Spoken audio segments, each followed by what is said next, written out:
Hello student. हम लोगों ने लास्ट क्लास में क्लास 7 का रिकॉल किया था डाटा हैंडलिंग चैप्टर में, और बार ग्राफ आपने ऑलरेडी क्लास 7 में देखा था। Once again we have recalled it, and इसमें हम लोगों ने नया क्या पढ़ा था। जो नया पढ़ा था वो पढ़ा था ग्रुप फ्रीक्वेंसी डिस्ट्रीब्यूशन टेबल, है ना। तो और ग्रुप फ्रीक्वेंसी डिस्ट्रीब्यूशन टेबल में हम लोगों ने class interval, upper limit, lower limit, है ना, क्लास साइज, इन सारे कॉन्सेप्ट को पढ़ा था। And I hope you have completed your all this try this, है ना। ट्राई दिस मैंने आपको दिया था, और आई hope you have completed all those try this. Okay, अगर नहीं किया तो प्लीज़ कंप्लीट कीजिए, ठीक है। नेक्स्ट हम लोग जो पढ़ रहे हैं, लाइक बार ग्राफ एक रिप्रेजेंटेशन था हमारे डाटा का, उसी के जैसा हम एक दूसरा ग्राफ पढ़ रहे हैं, हिस्टोग्राम, है ना। हिस्टोग्राम जो नेक्स्ट रिप्रेजेंटेशन है वो हमारा है हिस्टोग्राम। तो पहले हम ये समझते हैं कि हिस्टोग्राम और बार ग्राफ में अंतर क्या है। देखिए, ये आपका ग्रुप फ्रीक्वेंसी डिस्ट्रीब्यूशन टेबल है, इसको आप बार ग्राफ से भी रिप्रेजेंट कर सकते हैं, है ना। बार ग्राफ से अगर रिप्रेजेंट करेंगे तो यहाँ पे ये तो फ्रीक्वेंसी है ना, तो टेबल में ये क्लास इंटरवल 0 से 10 हम ऐसे लिख सकते हैं, और इसकी फ्रीक्वेंसी कितनी होगी 2। इस तरह एक थोड़ा सा स्पेस देकर नेक्स्ट क्लास इंटरवल 10 to 20, इसकी फ्रीक्वेंसी कितनी है 10। हम इसको बार ग्राफ से भी रिप्रेजेंट कर सकते हैं, है ना। यहाँ पे तब ये 0 to 10 नाम हो जाएगा, है ना। थोड़ा सा अंतर हो गया ना यहाँ पे। अब आप देखिए, अगर बार ग्राफ में ये देखिए, जस्ट ये बिल्कुल ऐसा ही है ना। 2003 to 4, 2004 to 5, 5 to 6, ये भी क्लास इंटरवल के जैसा ही है ना। बट इसको हम लोगों ने बार ग्राफ से रिप्रेजेंट किया था। तो ऑब्वियसली इस डाटा को भी हम ग्रुप फ्रीक्वेंसी डिस्ट्रीब्यूशन टेबल को भी हम बार ग्राफ से रिप्रेजेंट कर सकते हैं ना, कोई प्रॉब्लम नहीं। लेकिन अगर क्वेश्चन में एक और है, वो है कैसे अगर बोल दिया जाए हिस्टोग्राम में इसको रिप्रेजेंट करने के लिए, तो पहले हमको ये समझना होगा हिस्टोग्राम है क्या, है ना, और ये बार ग्राफ से किस तरह डिफर करता है। तो पहली बात ये, histogram is a kind of bar graph, है ना। हिस्टोग्राम भी एक तरह का बार ग्राफ ही है ना। और इस हिस्टोग्राम का हम यूज जो है वो सिर्फ ग्रुप फ्रीक्वेंसी डिस्ट्रीब्यूशन टेबल को रिप्रेजेंट करने के लिए ही करते हैं, है ना। हम इस तरह के डाटा को हिस्टोग्राम से रिप्रेजेंट नहीं कर सकते हैं। जैसे अगर डाटा आपका मान लीजिए ऐसा है, क्वेश्चन नंबर एग्जाम्पल 3 और 2 या 1, इस तरह के डाटा को हम हिस्टोग्राम से रिप्रेजेंट नहीं कर सकते हैं। इस तरह के डाटा को सिर्फ हम बार ग्राफ से रिप्रेजेंट कर सकते हैं। बट हिस्टोग्राम को अगर मैं चाहता हूं कि अपने डाटा को मैं हिस्टोग्राम से रिप्रेजेंट करूं, तो इसके लिए हमारा जो डाटा होना चाहिए वो किस फॉर्म में होना चाहिए, ग्रुप फ्रीक्वेंसी डिस्ट्रीब्यूशन टेबल के फॉर्म में होना चाहिए, इस फॉर्म में होना चाहिए, है ना। ये इस फॉर्म में होना चाहिए, ठीक है। तो अब पहले हम लोग देखते हैं कि बार ग्राफ और हिस्टोग्राम में क्या अंतर है ना। पहली बात, और सिमिलरिटी भी क्या है, ऑब्वियसली दोनों में रेक्टेंगल हम यूज़ करते हैं, और रेक्टेंगल का विड्थ क्या होता है, सेम होता है ना। अब दूसरा जो और क्या सिमिलरिटी है, जो हिस्टोग्राम और बार ग्राफ का जो रेक्टेंगल का हाइट है वो क्या रिप्रेजेंट करता है, फ्रीक्वेंसी, है ना। इसमें भी ये फ्रीक्वेंसी रिप्रेजेंट करेगा। अब डिफरेंस क्या है वो देखिए, डिफरेंस है वहाँ पे जो रेक्टेंगल के बीच में था वो गैपिंग था, यहाँ पे रेक्टेंगल के बीच में गैपिंग नहीं है ना। ये एक डिफरेंस है। और देखिए यहाँ पे आपकी बुक में लिखा हुआ है ना, height of the bar so frequency of the class interval, है ना। also there is no gap between the bars as there is no gap between the class interval, है ना। और जो graphical representation of the data in this manner is called as histogram, ठीक है। सो histogram represent हम सिर्फ इसी group frequency distribution table का कर सकते हैं। कैसे करेंगे वो देखिए, यहाँ पे देखिए 0 से 10, 10 to 20। अब क्यों ये रेक्टेंगल के बीच में गैपिंग नहीं है, बिकॉज इन दोनों क्लास इंटरवल का जो अपर और लोअर लिमिट है वो सेम है। अगर सेम नहीं होगा तब हम इसको ग्रुप फ्रीक्वेंसी डिस्ट्रीब्यूशन इसको हम हिस्टोग्राम से रिप्रेजेंट नहीं कर सकते हैं। अगर आपका डाटा ऐसा होता, मान लीजिए मैं एग्जांपल दे रहा हूँ, 0 से 9, 10 to 19, 20 to 29, ऐसा भी डाटा हो सकता है ना। इस केस में 9 और 10 अलग अलग है, तो इस तरह के डाटा को हम हिस्टोग्राम में रिप्रेजेंट नहीं कर पाएंगे, है ना। तब हमको इसको हम हायर क्लास में पढ़ेंगे कैसे हम इस तरह के डाटा को रिप्रेजेंट करेंगे हिस्टोग्राम से, अगर बोल दिया जाए फिर भी तो। बट अभी हमारा वैसा केस नहीं आया है, ठीक है। हम लोग इसको अगर आएगा तो डिस्कस करेंगे कैसे इसको रिप्रेजेंट करेंगे, ठीक है। So for the time being हम लोग उसी तरह का क्लास इंटरवल पढ़ेंगे जिसमें अपर और लोअर लिमिट सेम होता है, ठीक है। इस तरह के क्लास इंटरवल को एक नाम से बुलाया जाता है, ठीक है। वो हम लोग आगे देखेंगे। Okay, for the time being हम लोग जो पढ़ने जा रहे हैं वो सिर्फ इसी तरह के क्लास इंटरवल को पढ़ेंगे, ठीक है, ये ध्यान रखिएगा। सो इसको रिप्रेजेंट कैसे करेंगे, 0 to 10 है ना, तो 0 10 पहले क्लास इंटरवल को लिख लीजिए अपने एक्स। क्लास इंटरवल हमेशा आपका एक्स हॉरिजेंटल लाइन पे होगा। फिर 10 to 20 इक्वल गैपिंग देखे ना, तो 20 to 30, 30 to 40, 40 to 50, 50 to 60। तो इसको आप, और इसका जो फ्रीक्वेंसी है वो पहले पढ़ लीजिए, कितने पे देने पे आ जाएगा ये सारा। इजी है, 2 के गैपिंग पे सारा आ जाएगा, तो ये 2 के गैपिंग पे इसने लिख दिया है, ठीक है। अब इसको अगर हम ग्राफ पेपर पे ड्रॉ करने जाएंगे तो कैसे ड्रॉ करेंगे, जस्ट इसको एक बार चेक कर लेते हैं हम लोग, ठीक है। ग्राफ पेपर पे एक बार इसको ड्रॉ करके हम लोग देख ही लेते हैं ना। Okay, let us go to graph paper first. पहले ग्राफ पेपर पे जाते हैं हम लोग, ठीक है। और सपोज इसी पे आते हैं हम लोग, है ना। तो ये हमारा ग्राफ पेपर है। First you will draw horizontal and vertical line. पहले आप हॉरिजेंटल और वर्टिकल लाइन ड्रॉ करेंगे। So just draw your horizontal and vertical line. पहले आप अपने हॉरिजेंटल और वर्टिकल लाइन को ड्रॉ कीजिए, ठीक है।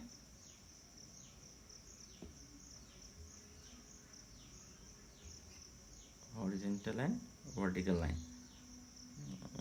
Okay, so this is your horizontal vertical line and this is your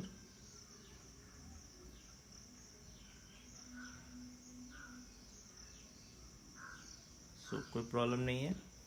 अब नेक्स्ट हम लोग क्लास इंटरवल को रिप्रेजेंट कर रहे हैं, तो 0 10 20 30 40 50 60 70, है ना। यहाँ 70, ठीक है। और इसमें 2 4 6 यहाँ नहीं आएगा, 6 8 10 12 14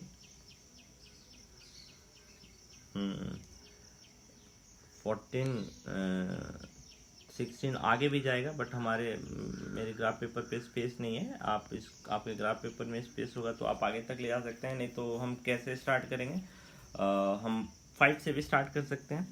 5, है ना, 10, तो क्या होगा ना, हमारा हिस्टोग्राम छोटा हो जाएगा। 15 20 25 हमारा हिस्टोग्राम थोड़ा छोटा दिखेगा, तो इसलिए रेक्टेंगल बहुत छोटा छोटा आएगा, इसलिए हम लोगों ने इस स्केल का यूज़ नहीं किया। तो अब इस स्केल को अगर आप लिखना चाहेंगे अपने स्केल हम लिखेंगे। स्केल हम कैसे लिखेंगे, अब आप देखिए, स्केल एक्स एक्सिस, ये हमारा एक्स एक्सिस है और ये हमारा वाई एक्सिस है ना। तो एक्स एक्सिस पे हमने क्या स्केल लिया है, ये आपका 1 यूनिट है, तो 1 यूनिट इज इक्वल टू 10। और वाई एक्सिस पे हमने क्या स्केल लिया है, ये भी लिखे, 1 यूनिट। 1 यूनिट को आपने किसके बराबर लिया है, 2 के बराबर लिया है। अब 2 आप देख लीजिएगा अपने कॉपी में क्या है, ठीक है। अब अगर आप just go through this part, what will you see that, चलिए ये जैसे आपका क्लास इंटरवल था, ये फ्रीक्वेंसी था, तो इसमें कोई यूनिट नहीं था, तो 10 यूनिट, यहाँ पे यूनिट लिखने की जरूरत नहीं है। अब देख 0 to 10 ये आपका क्या है, 2 है, तो आपका जो रेक्टेंगल बनेगा वो 2 तक बनेगा, है ना। रेक्टेंगल जो है वो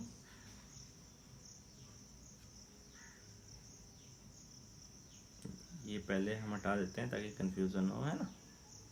अब रेक्टेंगल जो है वो आपका 2 तक ही बनेगा। सो पहले आप 2 तक ड्रॉ कर लीजिए हॉरिजेंटल लाइन, यानी कि रेक्टेंगल यहीं तक आएगा। अब इस रेक्टेंगल को पूरा कर दीजिए आप, है ना, कंप्लीट योर रेक्टेंगल। ये आपका रेक्टेंगल बन गया है ना, 0 to 10। नेक्स्ट रेक्टेंगल कहाँ है? नेक्स्ट रेक्टेंगल आपका पहले देख लीजिए उसकी हाइट कहाँ पर होगी। उसकी हाइट है 10, तो पहले आप 10 तक हाइट को ड्रॉ कर लीजिए, यानी कि जो सेकंड रेक्टेंगल है 10 to 20 क्लास इंटरवल का, उसका हाइट जो होगा वो 10 तक होगा। तो पहले आप 10 तक हाइट को ड्रॉ कर लीजिए, है ना। अब अपने रेक्टेंगल को कंप्लीट कर लीजिए। ये आपका रेक्टेंगल कंप्लीट हो गया। This is your complete rectangle. Next क्या है? नेक्स्ट है 20 to 30, इसकी हाइट 21 है, तो 21 कहाँ पे आएगा? ये ऊपर चला जाएगा, तो मेरे में नहीं है तो मैं इसको रिप्रेजेंट नहीं कर रहा हूँ, बट अगर आप इसको रिप्रेजेंट करेंगे तो 21 ऊपर तक जा रहा होगा, है ना। ये रेक्टेंगल का हाइट जो है 21 ऊपर तक जा रहा होगा, ठीक है। मैं इसको दूसरे यूनिट में भी ड्रॉ करके दिखा दूंगा, ठीक है। पहले इसको देख लेते हैं। 19 कहाँ पर जाएगा? 19 आपका जो है वो 2 और 4 के बीच में जो फिफ्थ लाइन है, ये यानी कि 19 आपका यहीं पर आएगा। अगर आप ध्यान दें तो 19 आपका यहीं पर आएगा, है ना। सो ये आपका 19 हो गया, है ना, 19। और इसको आप ज्वाइन कर दीजिए।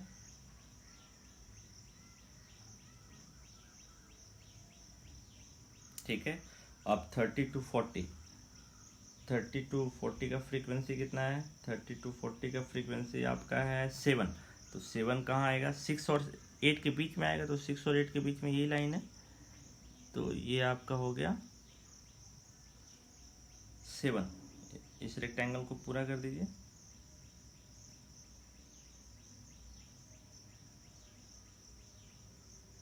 ये 90 डिग्री होना चाहिए ना, स्ट्रेट लाइन है। सो ये कंप्लीट हो गया, है ना। और नेक्स्ट है 1। सो 1 जो है 2 और 1 के बीच में होगा, है ना। सो 2 और 1 के बीच में होगा, इसको आप कंप्लीट कर लीजिए। ये आपका हिस्टोग्राम कंप्लीट हो गया, है ना। इसमें ध्यान रखिएगा इसको कलर नहीं करना है, ये नॉर्मल रहना चाहिए, ठीक है। अब चलिए हम लोग इसको स्केल चेंज करके करते हैं ना, जो वाई एक्सिस का स्केल है उसको चेंज करते हैं हम लोग। वाई एक्सिस का स्केल हम लोग चेंज करते हैं, ये जो हम लोगों ने लिया है स्केल, इसको हम लोग चेंज करते हैं, है ना।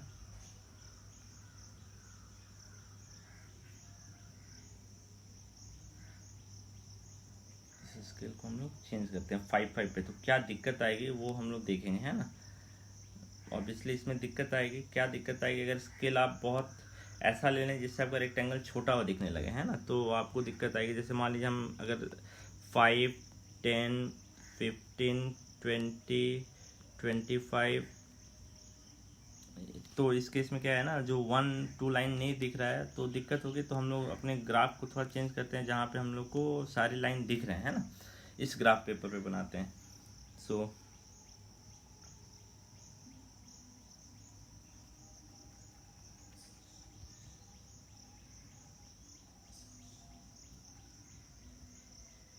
Okay, we will draw our histogram on this graph paper, क्योंकि इस पे सारे लाइन दिख रहे हैं ना, उसमें सारे लाइन नहीं दिख रहे थे।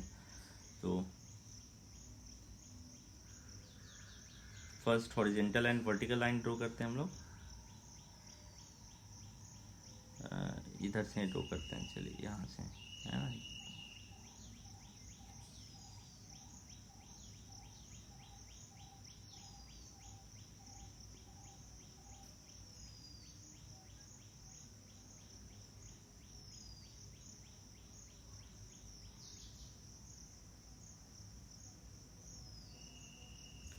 ये आपका 0 हो गया, ये 0 है ना, ये आपका 0 है। 10, 20, 30, 40, 50, 60, है ना। इधर हमने स्केल बोला था चेंज करेंगे, 5, 10, 15, 20, 25, 21 ही था, तो एक्स एक्सिस पे स्केल तो सेम है, एक्स एक्सिस पे स्केल से मैं 1 यूनिट इज इक्वल टू 10 है ना। वाई एक्सिस पे स्केल क्या हम लोगों ने लिया है, 1 unit is equal to 5, 1 unit is equal to 5, ये हमने स्केल लिया है।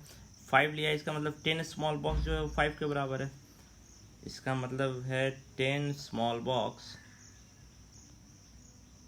Is equal to 5। तो दो स्मॉल बॉक्स मिलके एक बनाएगा ना, दो स्मॉल बॉक्स मिलके कितना बनाएगा, एक बनाएगा, है ना।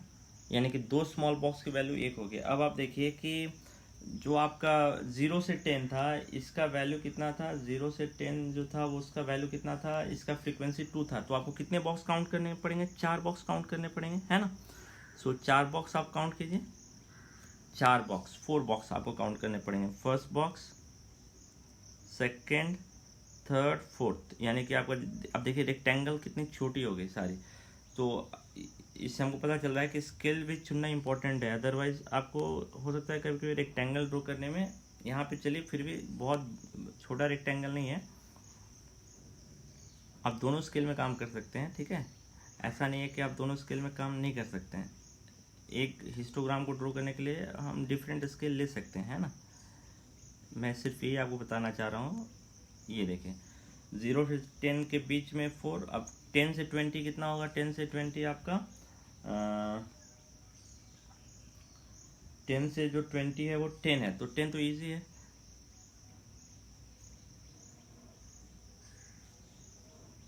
ये रेक्टेंगल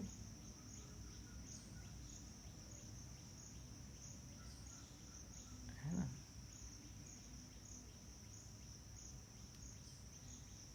ठीक है। दूसरा है 21, तो 21 कहाँ पर आएगा पहले ये देख लीजिए। 20 यहाँ पर है, 20 टू 30 वाला सिर्फ एरिया होगा, 20 यहाँ पर है, बट 20 के बाद हमको 21, तो कितने बॉक्स काउंट करता है, एक, 2 बॉक्स, यानी 2 बॉक्स हम काउंट करेंगे, है ना। हम 2 बॉक्स काउंट करेंगे। सो 1 box, this is your 1 box and this is your second box, यानी 21 यहाँ पे आएगा। Simply draw your line 21। अब इसको आप ज्वाइन कर दीजिए।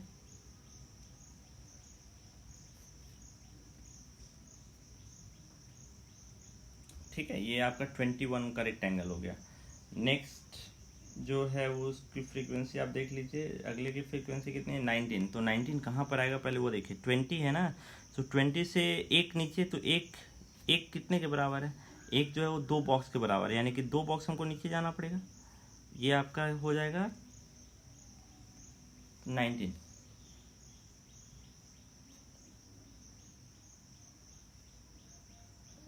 नेक्स्ट क्या है, 20 टू 30, ये 7 है, तो 7 कहाँ पर होगा वो पहले आप देखिए।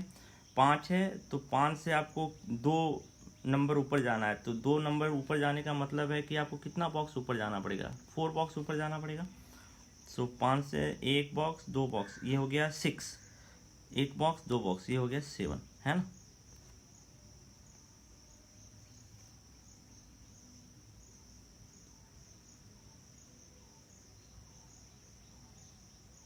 So this is your rectangle. अब आइए 50 से 61 है, तो ये देखिए कितना छोटा रेक्टेंगल बन रहा है, इसीलिए हम लोगों ने स्केल ये नहीं चुना था। Otherwise I am not saying that this is wrong, but इससे क्या है कि आपका जो रेक्टेंगल है रिप्रेजेंटेशन जो है वो सही है, ये गलत नहीं है, ठीक है। बट रेक्टेंगल आपके बहुत छोटे बन रहे हैं, तो इससे अच्छा है कि आप वैसा यूनिट चुनिए जिससे जो आपका हिस्टोग्राम हो बड़ा दिखे, ताकि ऑब्जर्व करने में आसानी हो, है ना। So I hope you understood how to draw your histogram, ठीक है। हिस्टोग्राम और आपके बार ग्राफ में क्या अंतर है आपको पता चल गया होगा, ठीक है। नेक्स्ट हम लोग देखते हैं, ठीक है।